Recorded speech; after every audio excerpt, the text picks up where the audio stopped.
אהלן חברים, מה שלומכם? אנחנו ממשיכים ללמוד דוקר. אז בהמשך לשיעור הקודם, היום אנחנו נלמד על איך אנחנו יכולים לעבוד עם רשימה של קונטיינרים, מה אנחנו יכולים לעשות עם הרשימה, אנחנו נלמד קצת פקודות, ובואו נתחיל. בשיעור הקודם אנחנו בעצם הפעלנו קונטיינר ויצאנו ממנו, ומה קורה אחרי שיצאנו מקונטיינר?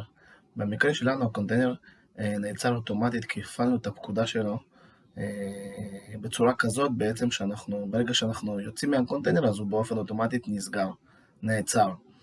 אז בואו נראה באמת, נפעיל איזושהי פקודה של רשימה קיימת של הקונטיינר אצלנו במחשב. אז מהי הפקודה? כמו שאמרתי לכם, לא חייבים ללמוד הכל בעל פה, יש לכם הכל בטאג של help. אני אראה לכם עכשיו, אנחנו נכתוב בצורה כזאת. דוקר, קונטיינר, אנחנו תמיד מתחילים בקונטיינר, כי אנחנו רוצים לעבוד עם קונטיינרים, ואז אני כותב -help, ופה בעצם נותן לי את כל הקומנדס שאני יכול לשייך לפקודה של דוקר קונטיינר.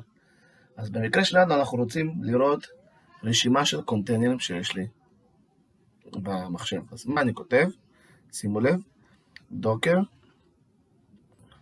אני אדגיש לכם את זה פה, שימו לב, כתוב פה list containers, אז מה אני כותב? דוקר container ls. אוקיי? שימו לב מה מציג לי, יש לי פה מין טבלה שהיא ריקה, אני אגיד לכם למה היא ריקה, למרות שאמור להיות אצלנו קונטיינר של Hello World. אז שימו לב, יש פה טאג של קונטיינר ID, בעצם זה המזהה של הקונטיינר, image, מאיזה image נוצר הקונטיינר, command, איך הפעלנו את הקונטיינר עצמו, created בעצם מתי הוא נוצר, או שכל דבר אחר, בעצם מתי הוא נוצר, סטטוס, מה הסטטוס של הקונטיינר, פורטס, איזה פורטים פתוחים לקונטיינר, אז זה אני קצת מתעכב, אני לא אתעכב סליחה עכשיו, אני אתעכב את זה אחרי זה, כי זה נושא מאוד חשוב, אבל כרגע נשאיר את זה, וניים זה בעצם שם של קונטיינר. עכשיו, כעיקרון, הרי כמו שאמרתי לכם, אנחנו הפעלנו קונטיינר של Hello World, אז למה אנחנו לא רואים אותו? אז יש לנו פה אותה פקודה שאנחנו יכולים להוסיף אליה טאג של A, מינוס A. מה זה אומר? מה ההבדל בין פקודות דוקר קונטיינר ls ודוקר קונטיינר ls מינוס A? דוקר קונטיינר ls מראה לי רשימה של קונטיינרים פעילים כרגע, נכון לעכשיו. ודוקר קונטיינר ls-a מראה לי את כל הקונטיינרים שיש לי, גם פעילים וגם לא פעילים.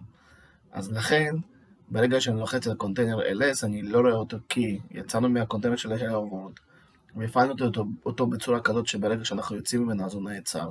אז לכן הוא גם לא מוצג פה. אז אם אנחנו נפעיל את הפקודה הזאת, אנחנו נראה פה שהקונטיינר אכן קיים אצלי במערכת.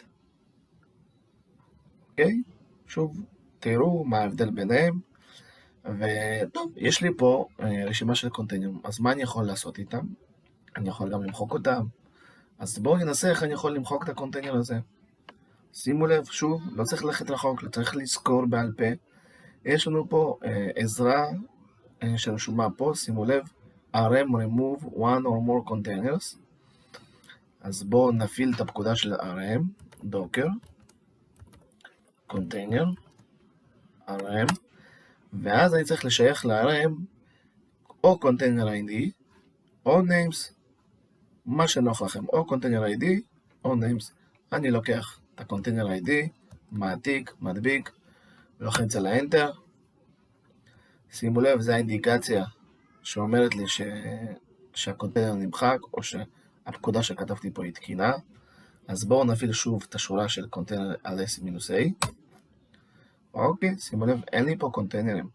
חשוב מאוד שתבינו, שתדעו, שאם אתם מוחקים קונטיינר, אתם לא יכולים להחזר אותו אף פעם. כל המידע, כל הקונפיגורציות שהיו לכם בקונטיינר נמחקים, אתם לא יכולים להחזר אותו. אז שימו לב, לפני שאתם מוחקים, תוודאו שאתם צריכים למחוק אותו, ואתם לא תשתמשו בקונטיינר הזה יותר. ועוד, דגש אחד, שאתם לא יכולים למחוק קונטיינר בזמן שהוא רץ. אם אתם תראו בפקודה של דוקר קונטיינר לס, אתם תראו פה איזשהו קונטיינר שהוא כרגע עובד בסטטוס פעיל, ואתם תלחצו קונטיינר RM וקונטיינר D, המערכת תיתן לכם הודעת שגיאה שאי אפשר למחוק או משהו כזה, כי הקונטיינר בפעולה. אז כדי שתעצרו את הקונטיינר, יש פקודה אחרת שנקראת דוקר קונטיינר